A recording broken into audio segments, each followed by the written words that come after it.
Hey all, third war of the season here, which includes quite a few Doom fights and my first rank 4 defender. So for this first Tigra fight, you do not need a power start here because Tigra is actually pretty easy to step back or sidestep, however you prefer to think about it. And I could have just gone for that, landed a light to get the clean step back, then gone medium, then heavy, and I probably would have fully controlled the fight. But I don't use Doom that much, and so I really just wanted to have it under control immediately. Then she would be blockable again, then I could land my staggers, and the fight would be fully under control. As you can see, we're at literally a full yellow bar. She's down to 30%. This is going quite well.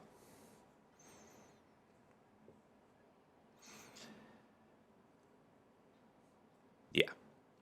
So another thing I will say is that I am intentionally playing Doom pretty safely here. I am familiar with his full cycle, but I saw a couple things that might go wrong with it in most of the fights I was taking with him this war.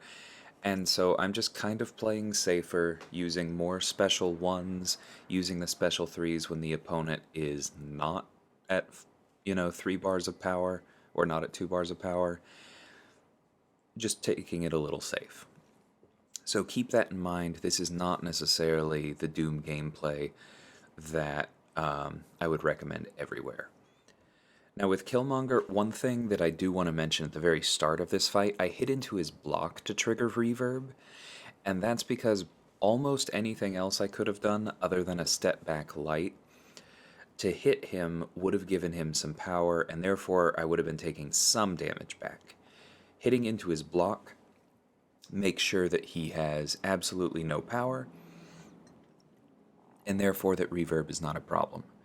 From there, we're just trying to keep Masochism on cooldown so that we can land those armor breaks. I probably should have thrown a heavy there, but I just wasn't entirely sure he was close enough until it was too late. So that's totally on me.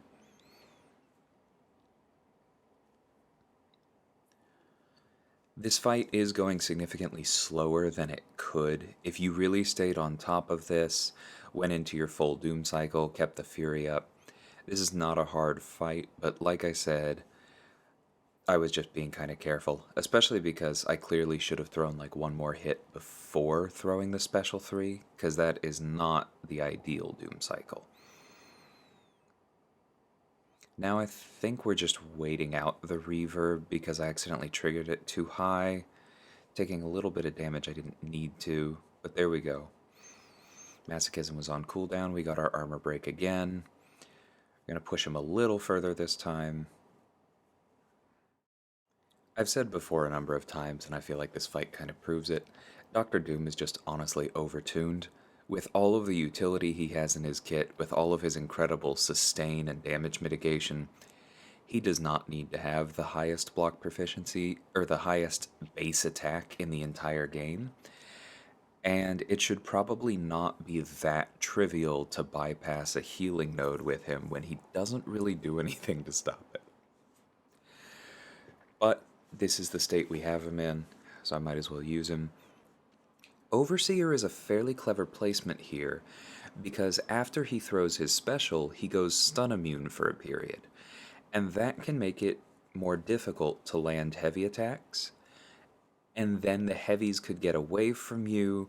He has a somewhat unorthodox set of animations. I found that he's fairly good at step backing you, and there are a number of other potential issues, so I could see the Furies stacking and then somebody like missing with their special because they were trying to play around the node, and then oops, Overseer just intercepted, or Overseer just punished my heavy or my special attack when he had 5 or 6 Furies and it killed me in 2 hits.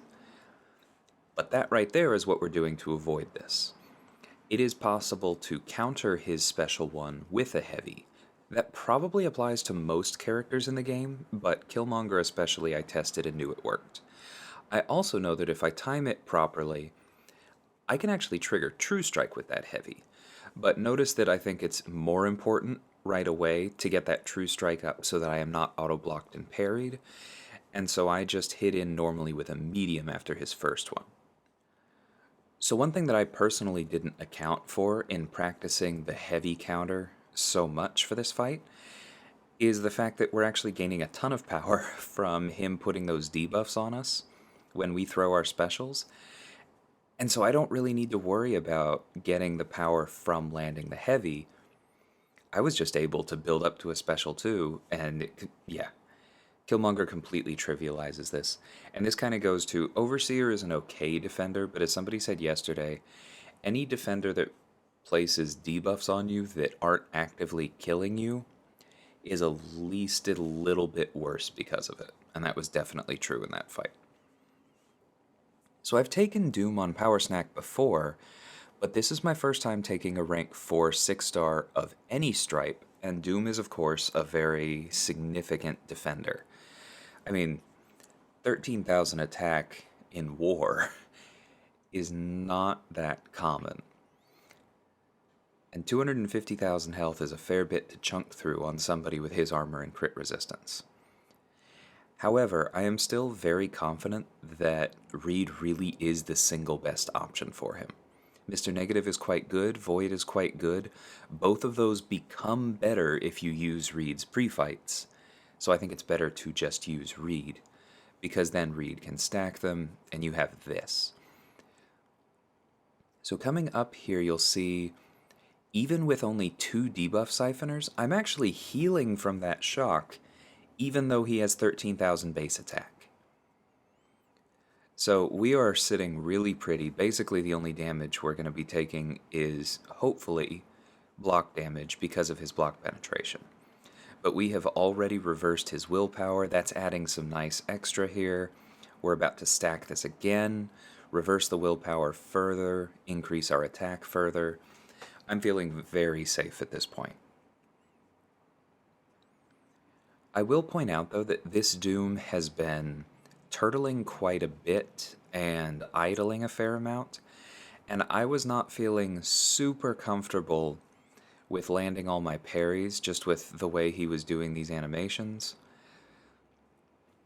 And so you will see a couple times where I probably could have landed a parry, could have thrown a heavy, and I just don't quite, because I'm not sure of it, and I would much rather take some more time, land a clean parry like there, than try and risk it.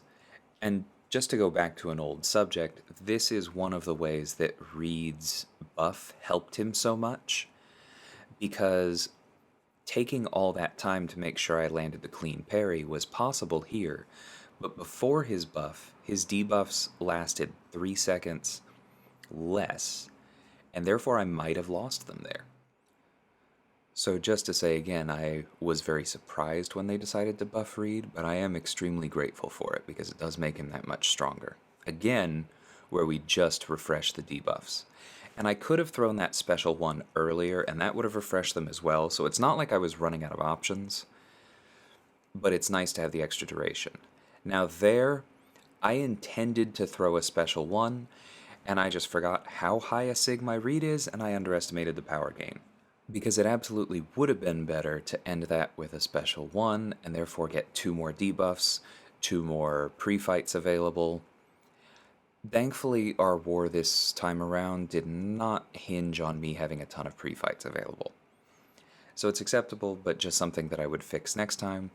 But first rank 4 defender down, and no problems. I was really happy to see that go so well. So on to section 2, we have some more Doom fights here, and I wrote into our attack plan for myself, no heavies on either of these, because these are those window of opportunity nodes, and I do not want to stun them even incidentally, and on the second note, I don't want to armor break them either. So it is possible to fight Annihilus basically entirely with step backs, but I was actually intentionally blocking some hits and getting obliterated here because I wanted the Mystic Dispersion from those unstoppable buffs. And see, there we go, now we're nice and set up. I wasn't I was hoping not to be fully backed up right away from this, so I probably could have played it a little better, and after the first two of those buffs, I could have then just stepped back, gone into a combo, and thrown the special one. I think I would have been a little better off that way. But we're still doing fine. Doom has tons of block proficiency, like I said earlier. Shouldn't have thrown the special. Actually, no, I did need to throw the special 2 there. It didn't do anything because he's Incinerate immune while the rod is up. But you really do not want to throw the special 3 on this node because either the window of opportunity node is up and the stun gets reflected on you, or it's down, you successfully stun him, and then one eye open reflects all damage back on yourself. Not ideal either way. Now there, I don't know what that was. I was trying to dodge out of that combo and step back into my special one, and the inputs I may have timed it wrong, but the inputs didn't quite line up, and then when it finally did drop block, I didn't have time to step back and just got smacked. Unfortunate. Thankfully, Doom has that crit resistance. So heal back up. Now we're on to Dragon Man. Like I mentioned earlier, the reason I don't want to use heavies here, even though there isn't one eye open, is that I have Reed on the team, and if I use a heavy here, I'm going to armor break Dragon Man, and then I'm going to start taking a ton of degen. But as long as we avoid that, this is an extremely safe fight. We're going to get the free willpower from that debuff he puts on us when he burns his power charge. We're usually going to have access to our special 1 to be able to get rid of the power charge if he hasn't just thrown a special into our block. Really not worried about this fight. My only complaint about this is that that power charge is so clearly a power gain buff, and so Doom probably should steal it, but because it's coded as technically different, he does not. So a bit unfortunate there. I'd actually never seen that interaction before, where because Dragon Man applies slow on his special 1, he can actually knock Doom down with it, even when Doom has his aura up, which normally makes that impossible. So that was kind of fun. Don't like getting hit, but again, this is super easy. Maybe we can block another special 1 before the end of this, and then we'll get some more willpower. I think that's what I was hoping for here. Yep. Excellent chance that we get all the way back up to 100% by the end of this now.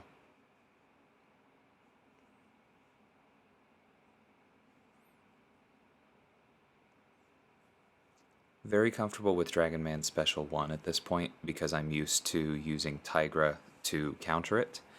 But there, I was a little unsure of the spacing on that heavy, which is why I went ahead and threw the Special 1 into it. Looks like this opponent is running Despair because they are mitigating my healing when I have 2 stacks of that up, but willpower is still willpower. It looks like only 1 point in Despair, which I think I've said before just isn't worth a whole lot, because 5% per debuff means you need 20 debuffs to turn off healing.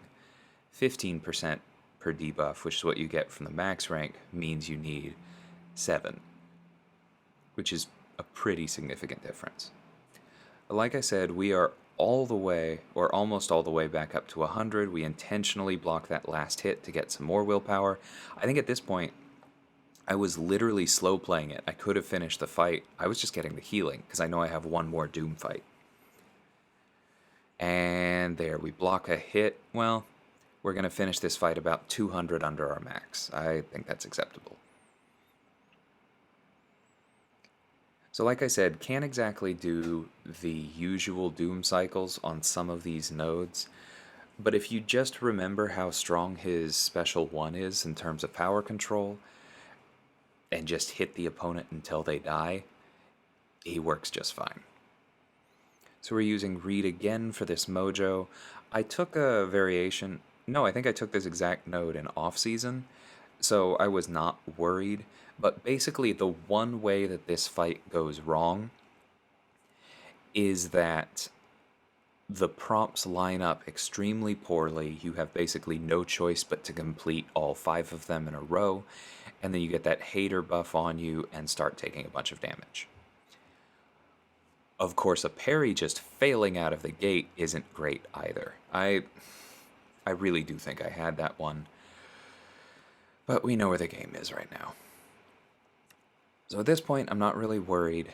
It's just getting to that first special 2.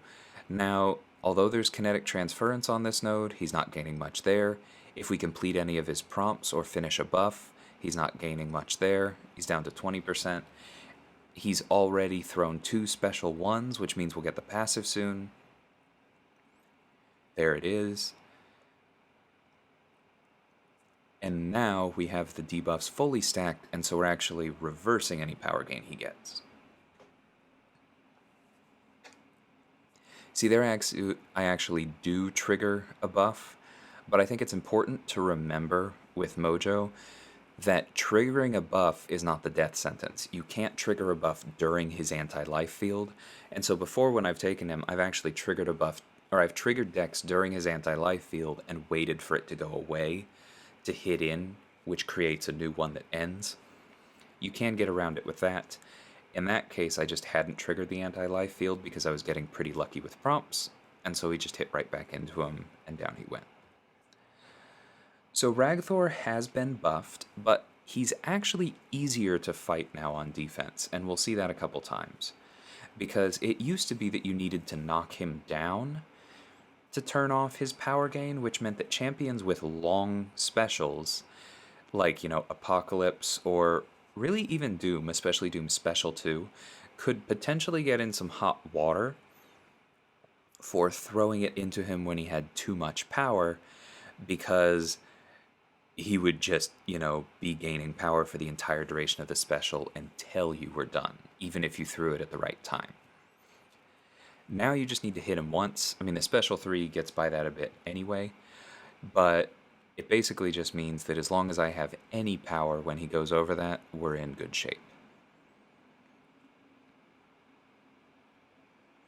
Like I said, we're not necessarily going for the full cycle here, because I do not want to be wrong as to how much power I have and how much power he has. Doom is shock immune, so the odds of him actually doing damage to us, if he hits us with a special 3, are extremely low, because he also can't armor break us, and so the cap for that special stays at 20% of our max health. But I just don't like eating special 3s, and after it, he's probably going to have that sky-high attack, because I'm guessing anybody in an alliance of this caliber has a Sig 200 Ragthor, so let's just not deal with that, shall we?